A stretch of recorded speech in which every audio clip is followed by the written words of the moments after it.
Alright, so here is a story for Real Thoughts of Miles. Alright, so this one's called 100 Years on U.S. State Pardons Black Man Accused of Rape Tied to Lynching. Alright, so on June 15, 1923, African Americans were lynched in Duluth, Minnesota, accused without proof of raping a white woman. And believe me, they were one of the many black men who would suffer a similar predicament. 100 years later, the Northern U.S. state yesterday pardoned another black man convicted of the crime which he repeatedly denied committed. Max Mason, who died in 1942, has become the first person to benefit from a posthumous pardon in Minnesota, a potent symbolic action at the time when Americans are confronting the roots of a type of racism that still taints substantial portions of society. The pardon request was filed way before the May 25th death of George Floyd, a handcuffed black man. We know the rest of the story. I don't really want to go into it. All right, so the killing of George Floyd caught on video triggered coast-to-coast protests, making the Mason pardon timely. Quote to quote, 100 years late, overdue, justice has been done. Mr. Attorney General Keith Ellison said on Twitter. Last week's in Minnesota have shown us we need a better quality of justice. Pardon for Max Mason is another long delayed step forward. On June 14 of 1920, a young white woman, Erin Tuxton, her male friend attended the circus in Duluth. The next day, a man told his father he had been attacked by a black circus troupe member. Tuxton was raped. And we can know that that piece of shit was probably lying, okay?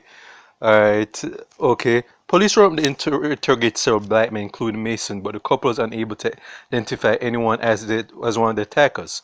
According to documents, a doctor examined the woman but found no evidence of assault. But me, that's not going to stop that racist system from killing, from one that lynched some black men, of course.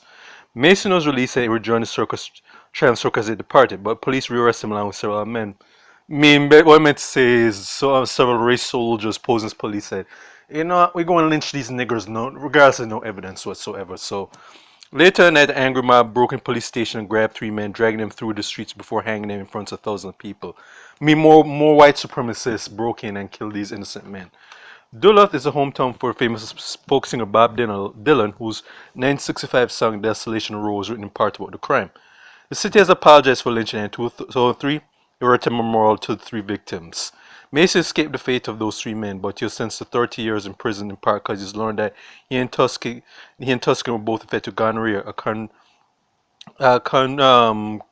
common venereal disease. If he had been a white man, I'm right off he'd have been convicted. The county attorney Mason Forbes said in a 1923 pardon request. So, alright, so end of the story. So, what is so basically they pardoned a dead man who became a sister victim of white supremacy along many other black people. And these scenarios where a lot of black men are accused of raping a white woman, white females, there's nothing new, unfortunately. That's why a lot of black men in particular would be lynched. There's a justification for a lot of these black settlements being razed and destroyed by these demonic robes of white supremacists. So, well, here's me, it's disgusting. I pardon him. That was just done me because hey, things are turning up, and they're saying, okay, we're going to try and save face right now by seemingly admitting that we've systematically harmed countless black people. All right. Because things, I'm just wondering, did Mason have any relatives? Because like the thing is that the relatives should be compensated, and also just pardon him. That's fine and all. There should be an incentive for them to enact much harsher punishments for people who practice this type of stuff. But again, this just feels like the symbolic. That's nice. The guy's already been dead for 100 years, and it's very obvious that he was innocent. So it's like this just feels like a symbolic thing, though. So that's how I see it. But hope that here's the people who wrongfully put him in prison and all these white supremacists who took a part in harming him and those other black men. I do hope that they're burning the deepest pits of hell to this very day.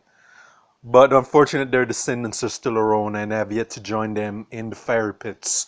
So that fight is still going on. So yeah, that's nice noting.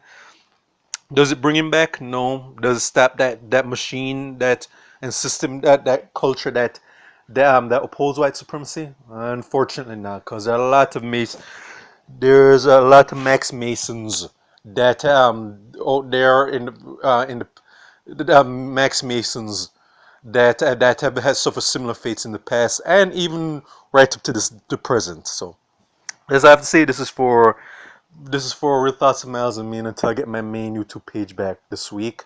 But check out my other YouTube videos, State of Jamaica and the Caribbean, and Miles Productions. Okay.